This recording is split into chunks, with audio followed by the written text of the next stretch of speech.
Set and hit the live servers today, so I'm gonna show you a few camps that you can play in case you forgot about them.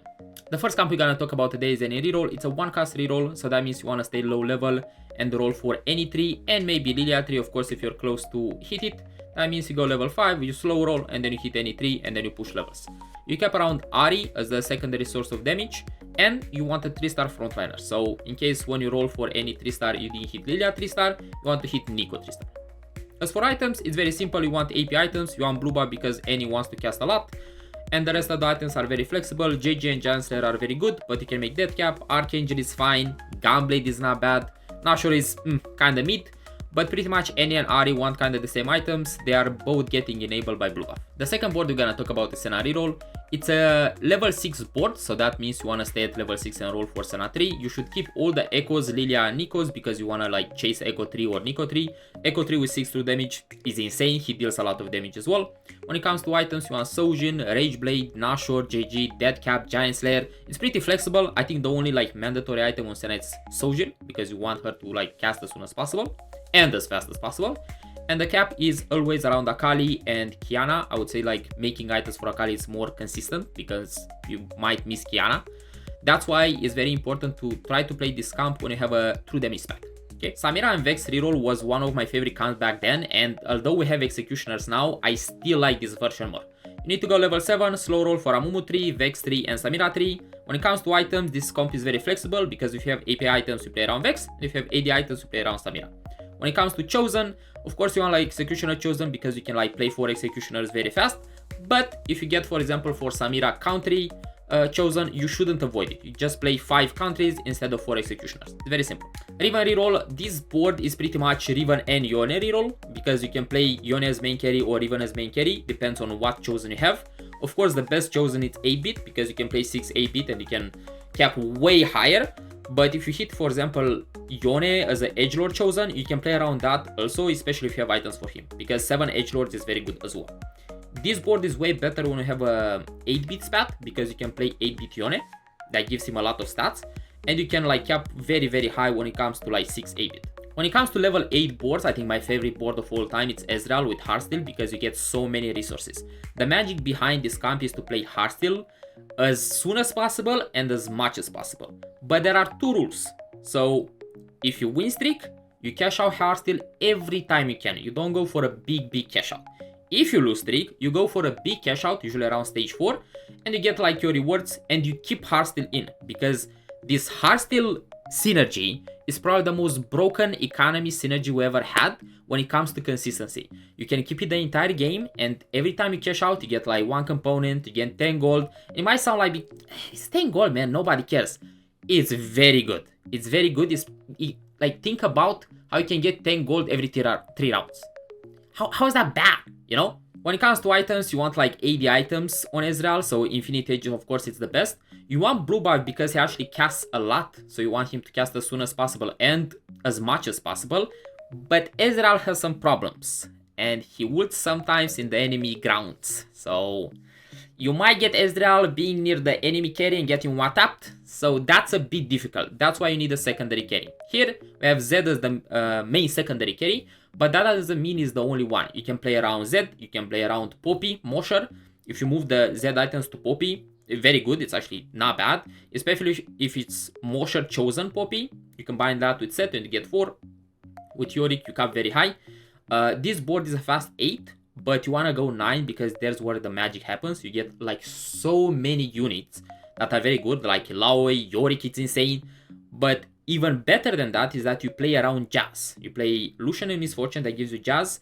And for those who don't know what Jazz does, pretty much gives you stats like Bronze for life. Very simple, you get damage amplification and health for every synergy you have. Every synergy that you have. That is active, of course, but you get free stats just by playing 2 units that are already very good. Also, Lucian, it's a menace. I love this guy. Also, something that I didn't put here, but you can play also, it's around Jhin with his violins. He's very good also. Probably if you go level 9 and you hit like Chosen Jhin, you can like replace Ezreal because he uses like similar items. Especially I think he likes blue buff very much because he's like 50 mana. So you should cap around like Lucian 2-star, but Ezreal is more consistent. So stay around this. Board is very flexible. Always keep Heartsteel in. always. Sentinel Ahri, I'll be honest, I hate this board. I just find it so stupid because it's so easy to play. You just want to play 6 Sentinels, you go level 8, you roll for your chosen. If you get Mordekaiser Sentinel, boom, gone, no problem. If you get Blitzcrank Sentinel, boom, done, no problem. You don't really care about who is the chosen Sentinel, as long as it's like a higher cost. Of course you don't want Lilia, but still. You can play around like Ahri chosen with like KDA, but 4 Sentinels with KDA, it's kinda mid. You wanna have a chosen Sentinel. When it comes to items, Ahri can use a lot of items. Blue buff is the most important. If you play Sentinels, you can try to like have Gunblade as well, because you wanna keep like Sentinels alive as soon as much as possible. But you can make damage items on her as well. You cap around Sona, which is probably the secondary best carry in the game. You want AP items on Sona also. You can have 3 versions of Sona in case you guys don't know. You have like a damage version, you have a healing version, I think you have an attack speed version. So it depends on what you want. You should play around that. If you need more damage, pick Sona with damage. If you want more heal, pick Sona with heal. It's very simple. Very easy to play board. Go fast 8, roll for chosen, get any Sentinel chosen, boom, gun, go 9. Karthus Pentakill was one of the worst comps in the game when it comes to how obnoxious it was to play against. Because this Karthus unit, I think they changed it at the end of the season, but that doesn't matter. Pretty much is one tap. He ults once, boom, gone. If it's not gone, guess what? Casting again in like 2 seconds, boom, entire board gone. You combine that with Akali that goes in the backline in the corners and like destroys everything. So even if Karthus doesn't one tap with his first ult, you have Akali there that can like wipe everyone.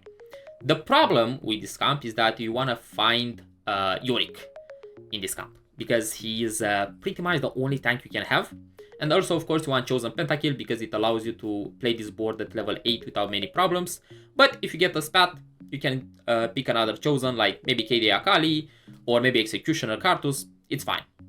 Viego is the true secondary carry of the camp if you don't have Akali, so try to make items for him as well. When it comes to items, it's very simple. You want Sojourn on Karthus and any AP damage like Deathcap, Archangel, Giant Slayer, Warbreaker, everything is fine. Akali wants like bruiser items, so Hoj, Edge of Night, Infinite Edge I think it's fine, Sterak, Titans, same pretty much with Viego, they want kind of similar items. Yorick want bruiser items, BT, Sterak and Titans is the best.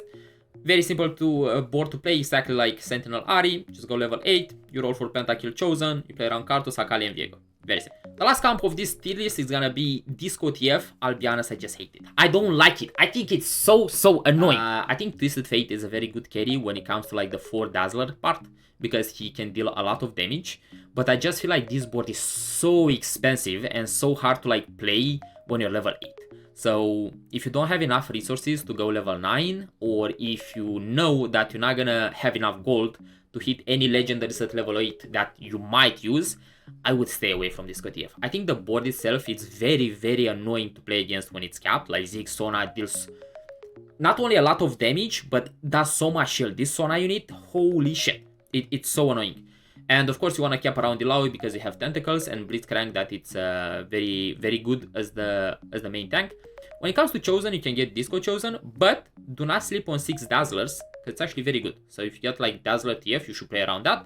Of course you can play around like 2 Dazzler TF and just play better units, but I would just stay on Disco Chosen because it's way easier to play. These are a few camps of the set and I decided to talk about. I think there's a lot of like popular camps here that you guys love and appreciate. I know like most of these camps were my favorite. I would like to make another video about like maybe some EDMs, maybe some Z Deluxe carry, but I'm not sure. Let me know what you think and see you in the next video.